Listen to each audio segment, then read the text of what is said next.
Good afternoon, everybody, or depending on what time you are watching this video, this is Jeff Raskin, and I have my illustrious partner here. We have Mr. Jake Youngs himself. So we are, right, yeah. We are at, what episode are we in our podcast series? I lost track. Yeah, I stopped counting. So did I, right? So anyway, we have a lot. Go watch them. They'll all help you, I promise you. So some good stuff. Today, we are actually going to be talking about the member benefits of the different entities that we belong to. And a lot of people, because I've done this in many of my classes, and I say, hey, by the way, I'm going to give you, I think I put a $20 bill down for people who can tell me what each of the entities give us as a member benefit. And then the bigger thing is, who does what? And I have to tell you, Jake, in all the years I've been doing this, I have not had one person take my $20 bill. And Yikes. It's fresh and clean, Yikes. and I'm happy to do it, right? There are no trick questions. It's very factual, like what does who and who does what and who gives you what, and it's kind of cool. So that's what we're going to go over here today. As long as we're not talking about who does who, that's a good.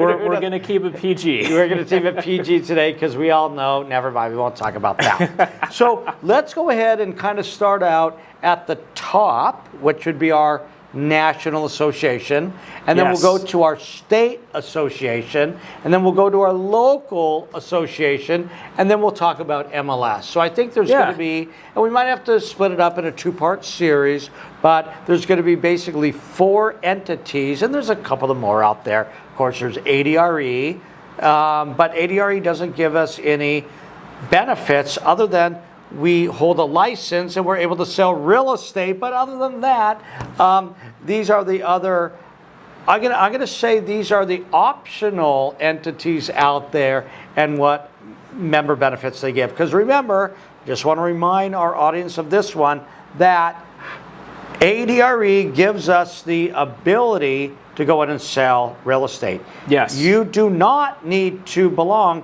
to anything else. Well, you do have to belong to a broker, right? You have to join as a broker. And at this point in time, although there's a bill in our state, House, and Senate, but right now, if you're a Realtor member, you have to hang your license with a broker who's a Realtor member. And if you decide not to be a Realtor member, which is okay, you just need to make sure that you would hang your license with a non-Realtor member. It has to be all in line. Which, by the way, crazy enough, can include the ADRE. You're going to be inactive, but it does include the ADRE. And correct. Yes. Correct. So I just want to let you know that. So here's the mind-blowing thing, just thinking out loud.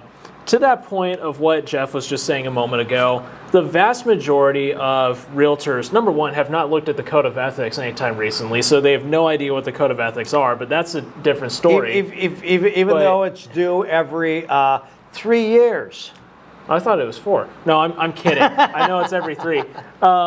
Here's a mind-blowing thing, guys. If you haven't looked at the NAR's website, assuming you are a Realtor member, you really don't know what you're missing out on, because when you go to nar.realtor for the very first time, you look at the surface level of the website and you look at this and say, this is the most boring website I've ever seen in my existence. Yeah. But when you start to dig into the NAR's website and you realize all the different benefits and things that are buried in the nooks and crannies of that website, it's actually incredible how much stuff you have access to. And I think one of the most important ones is actually one of Jeff's favorite ones and one of my favorite ones.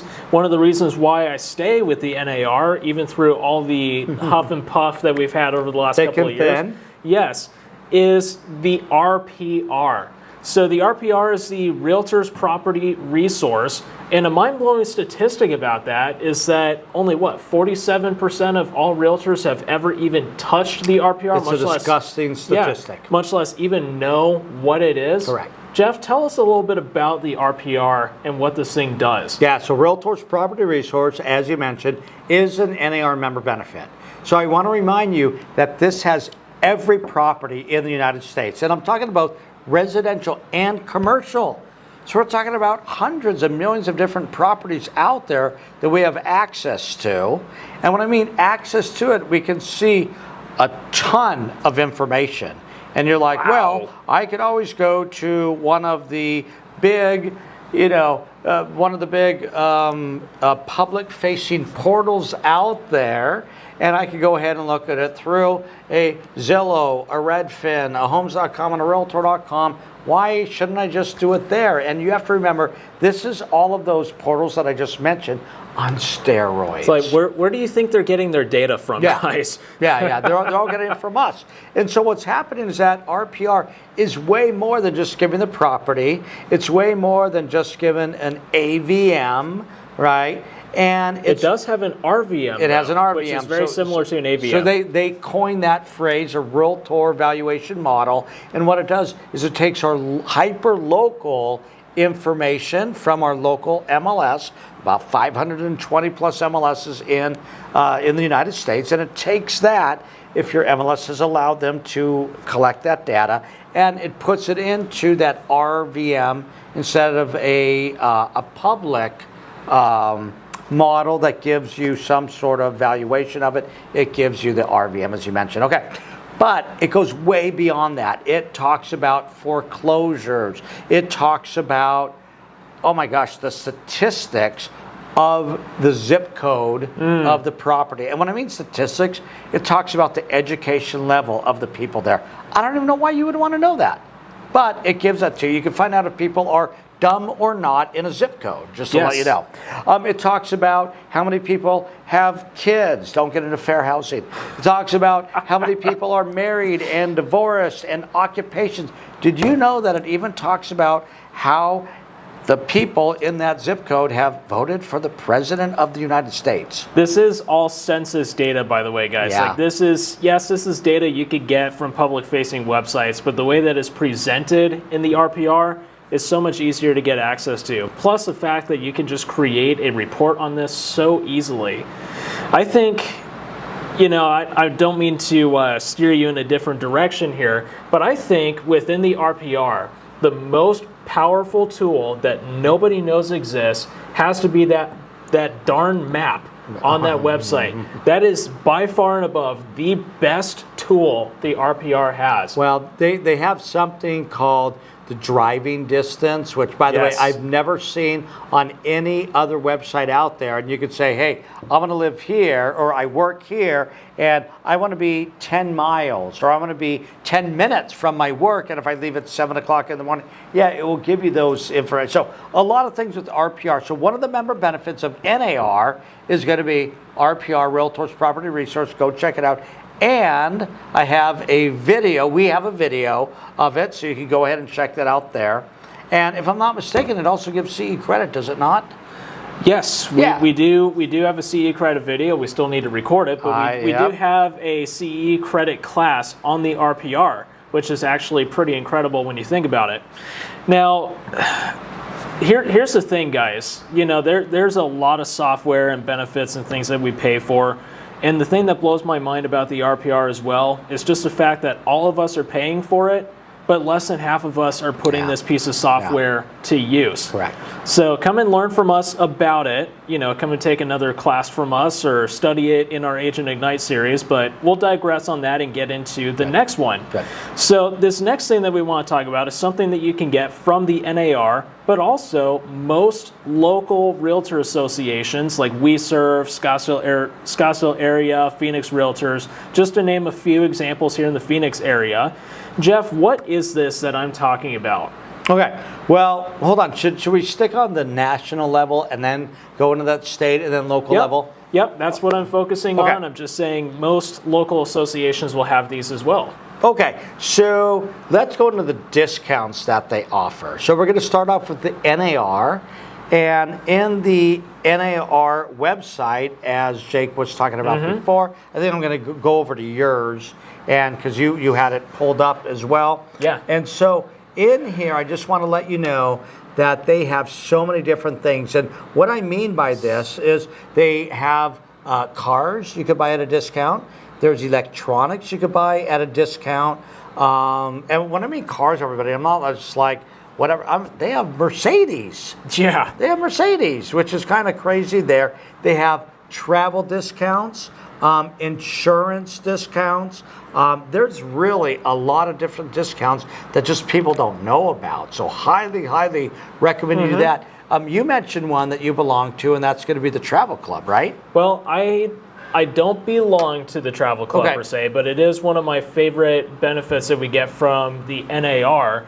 The travel club is one of those things that you're going to benefit from if you're one of those realtors that's a little bit later on in life that intends on doing a lot of traveling and sipping margaritas in Tahiti or whatever tropical island you prefer. That's going to benefit you a little bit more. But one of the things that I use the ever-living snot out of is those rental cars that we get discounts on for the NAR. So you can go to, let me see, what are all the different companies that you can go to get rental cars from? Let me see here. You can go to Avis, Budget, Hertz, Sixt, all those different websites or all those different vendors for rental cars, and you can get discounts on those rental cars, no matter where you go. So every time I go on vacation, I always make sure to go and book through one of these suppliers because I can get that discount. Yes, it may only be like a couple of bucks worth of a discount, but at the end of the day, in the economy we're in right now, something is better than nothing. Yeah, a couple bucks is a couple of bucks, know, especially when we're paying for it. If I can save $500 a year worth of rental car fees, then it pays for my NAR membership. And it's funny, I'm not joking. I actually just rented from Sixt, and I've never even heard of them before. And I'm looking at the website, and actually I didn't know that, and it was pretty expensive. And knowing that I could have got a discount on it, gosh darn it. So yeah, make sure you go into the NAR.Realtor, everybody, and make sure you look at the discounts there. So that's another thing you can do. Well, right now Jeff is seeing that 25% off I know. Sixt cars. And I just can't believe I didn't utilize it because I rented a van for a week for everybody, and it was expensive. So 25% off would have helped me off a lot. So gosh darn it. Yeah. And then I also see cruises. Yeah. This travel club, which you can find this at nartravelclub.com. You can get discounts on resorts, hotels, vacation certificates, and cruises, as well as I believe they have their own rental car discounts through this website as well. There is a cost to join this separate from the regular NAR, just like any other travel club that you want to go and be a part of. But you can also get discounts on different tours and activities. They have additional car rentals, flights. You can get tickets for like Disneyland, for example. Actually, if you're looking to save a bundle on going to Disneyland, this website has some pretty good tickets to go to Disneyland. So definitely check it out. The other thing that I'm going to recommend coming from our national association is to look at the designations and the certifications. Now, I know a lot of people out there say, well, you know what? The public has no idea what GRI, ABR, C2EX, and all the other bunch of different definitions. So you have to designations educate them out there. Well, you can educate them is one thing, but I think the bottom line that I really want to say here is that regardless of whether the public knows what an e-pro is, and you truly got the education there to make yourself a better agent. And I'm being dead serious on this one because I have to tell you, when I got my GRI, 17 years ago, it was the best education that I could have had at that time, and I have to tell you, I'm definitely a different agent because of it. It is an expensive designation to go and get. It can be a little bit more expensive, but considering that college is a lot more than that one. Yes. Right? And by the way, they're all scholarships for GRI. I just want to let you know. But anyways, and then ePro, of course, we teach ePro, electronic professional, and so I do want to let you know there's a lot of designations, certifications to educate yourself better on real estate. Real quick, with the GRI, in the state of Arizona, we've got this other certification called RSERMS, which is a risk management certification that you can get through the Arizona Association of Realtors. Here's a cool trick. A lot of the RSERMS classes also contribute to the GRI. So if you do it right, if you want to knock out 2 designations in one blow, you can finish off all of the stuff that you can get for RSERMS and the GRI, and you're only going to have 2 classes left to get your RSERMS certification, and you've only got 2 or 3 classes left to get your GRI. So kill 2 birds with one stone and knock out both at one time. And a lot of them have that as well. So ABR, accredited buyer representation, they're like, hey, on top of submitting a couple of things, did you do at least 5 deals over the last 4 years or something like that? It's going to say you need to take some of these other classes. One of them happens to be ePro. So in other words, if you take the ePro class, that would go towards your ABR designation. And then the only other thing that I want to say about the difference between designations and certifications is... Yeah, what is the difference? I know. So, are you ready for this one? The official answer? Yes. You won't believe me when I tell you this. They are the exact same thing, but designations, you rent the designation, meaning you need to pay for it annually, and the certification, you pay for it once and you're done forever. Wait, hold up.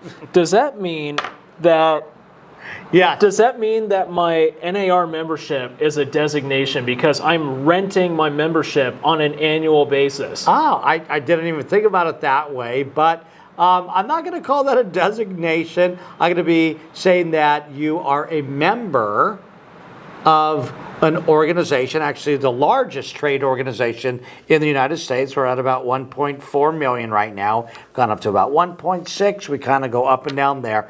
But the designations that they offer, other than GRI is the only designation that actually comes from your state that you don't need to continually pay on. That's the only one. Other than that, ABR, green, some of these other ones, you do have to pay an annual fee, whereas a certification like ePro, at home with diversity, you pay once and you're done forever. So, yeah, I would love to knock out the At Home with Diversity and never have to take a fair housing class again.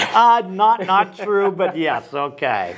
I know, you get the idea. You get what I'm saying. The other thing that I want to talk about is going to be the research and the statistics. Actually, you've done a lot on this. Tell me how you actually utilize it. So the research and statistics, it's actually one of the very first things that you see on the blue top bar on nar.realtor, research and statistics, and under that, there's a whole bunch of different tabs that you can click on. Highlights and news, housing stats, research reports. The research reports are the ones that I use the most commonly. Actually use these a lot in the classes that we teach here at Technology for Real Estate.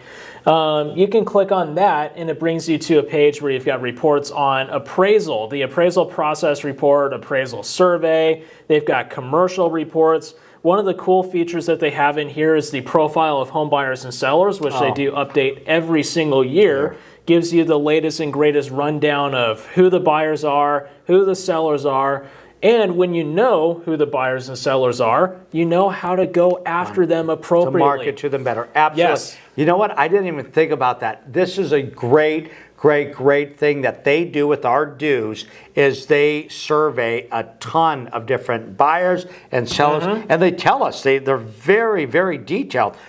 Age groups that are buying and selling, first time, second time. I mean, they really get into the nitty gritty. Male, female, gay. I mean, you name it. They put it in there. They don't hold back. They give you the whole caboodle. So go take a look at it. It's called the Buyers and Sellers Guide. Yes. And I'm glad you mentioned that. Yeah, one of my other favorite reports that's in here, actually 2 favorite reports that are really, really helpful. They've got a remodeling impact report that they generate every single year. And basically what that looks at is, you've got somebody who's looking at renovating their home before selling it. It gives you an idea of what you're going to get as far as the return on your investment goes. So like say, for example, did you know, at least according to a previous report, for every dollar you spend on a pool, you should be getting about 65 to 75 cents back for your return on investment. Now, granted, it does contribute to the house in other ways. Well, of course. But we're talking about like the dollar for dollar of what you spent on that pool specifically. Right. That's what that says. But they've also got something that's really helpful for you and I, the profile of home staging. What is beneficial to stage inside of a house in this day and age? They've also got data on mortgages and home financing. And for those of you who really want to work with international real estates, or not international real estate agents, but people moving in from Buyers. international, yes, For the handful of you that live in Cottonwood that know how to speak Russian, you know who you are. There's actual reports on international real estate, like people moving into the U.S. or buying real estate in the United States from other countries. So I would encourage all of you guys to spend some time looking at these reports, even just a short and sweet synopsis of each of these reports, because there's a lot of really good data that you can glean from that. There is, yeah, definitely. So I'm glad you brought up those pamphlets and those booklets, because even though I utilize it, I forgot myself. He has totally spaced it. Yeah, I totally spaced on that one. And then also talk about one more, and that's going to be the social media with our new slogan, and that's who we are. TWR, yeah. Yeah, that's who we are. Tell us a little bit about that. So if you go on the NAR website, not only on their website, but they've also got some apps. Like they've got the Photify app, which we talk about in our social media classes, or at least I do. That is a free app that you can get on your cell phone and generate NAR branded, but also personal branded social media posts that you can post on your Facebook, Instagram, wherever you want to post it at. But the NAR has run some pretty hefty campaigns in the past, which the cool thing is they've given us all the assets from their campaigns that we can download and upload to our social media pages. The downside to this, of course, is that they're branded to the National Association of Realtors and not to the individual agent. But if you're really trying to shove into somebody's face that you're a realtor member, it's a great place to go to get some stuff. So right now they've got, it looks like the Right By You campaign going on. First time I'm hearing about this as I'm actually like sitting here, but they do have like a whole bunch of previous assets from like the TWWR campaign and things like that. And I've just saved these on my computer, and every now and again I pull them out of my back pocket and post them on social media when I need something random to post that I don't mind being branded to the NAR. So if you need ideas on social media content, this is at least a good place to go to think about social media ideas. 100%. And remember, you can use that once again on your own social media campaigns as well, with pictures and memes and stuff like that. By the way, another thing that I forgot to mention that I'm sure you know about is that they also give you talking points, and they have a whole section on there of what buyers need to know and what sellers need to know about the lawsuits and what they need to do to work with you as an agent, and also talking points, once again, what you should be telling them, and things that you shouldn't be saying, right? So don't say, well, hold on, so Mr. Seller, when they ask you, do I need to offer any compensation to a buyer's agent because of this lawsuit? I guess I don't need to do that anymore. So is that going to hurt me? Yeah. Okay. Exactly. So don't say that. Don't say, and I know you happen to say that don't say, well, of course it's going to hurt you if you don't. No, don't do that, right? So they have really good talking points. You got to give them a softer blow, if you will. You got to give a much softer blow than that, right? So they have some really good talking points. Or if you don't even want to talk about it, which I'm going to recommend you do, but to send them to the website so they can read about it before you get there and you talk about it. So I just want to let you know a lot of really good things there. Yeah, one totally random thing I just wanted to point out real quick. Under the real estate topics, they've got a subcategory which says being a real estate professional, and I glanced over the tab which says being a broker really quickly, and I thought it said being broker. I was like, why in the world would why would the NAR talk about being broker? Well, you know what they say about brokers, right? They're the brokerest of everybody? Yes, that's absolutely right, yes. Or they're broker than everybody else? Yes. Which is probably true, right? So. No, 100%. But yeah, guys, I think that's definitely what I would suggest focusing on if you're looking at the NAR. And by the way, one last thing I will point out as well is that just like your local realtor associations, there is also an NAR store which you can go to order books. You can buy real estate supplies from that website. There's webinars you can buy there, different posters you can get, albeit I don't think I'm going to have an NAR poster hanging up in my home office anytime soon. But there are a lot of really good resources that you and I can get from the National Association of Realtors. And I would just say, again, go and check it out and get to know this stuff for yourself. Because again, just like the Code of Ethics, how can you use it if you've got no idea what it is? Absolutely right. By the way, how many articles are there in the Code of Ethics? 19? Oh yeah, is that what it is? No. No, 17 articles joking. He's joking. in the Code He's of joking. Ethics. Yeah, but absolutely. With that, guys, that's where we're going to have to leave you with the National Association of Realtors. Again, go check out their benefits at nar.realtor. Any closing remarks, Mr. Raskin? I think that we pretty much hit the major points. Obviously, there's going to be other things that they have on their website, but once again, go check it out because it's good. It's good for you to educate yourself as to what's going on. And remember, a lot of these things you can go ahead and tell your buyers and your sellers to go look at, to read more about what's happening here and some of the talking points that maybe you'll forget about when you're trying to go and seduce a buyer or seller. Oh gosh, I've never thought of it like that. On that note, guys, we'll see you in the next episode. Thank you.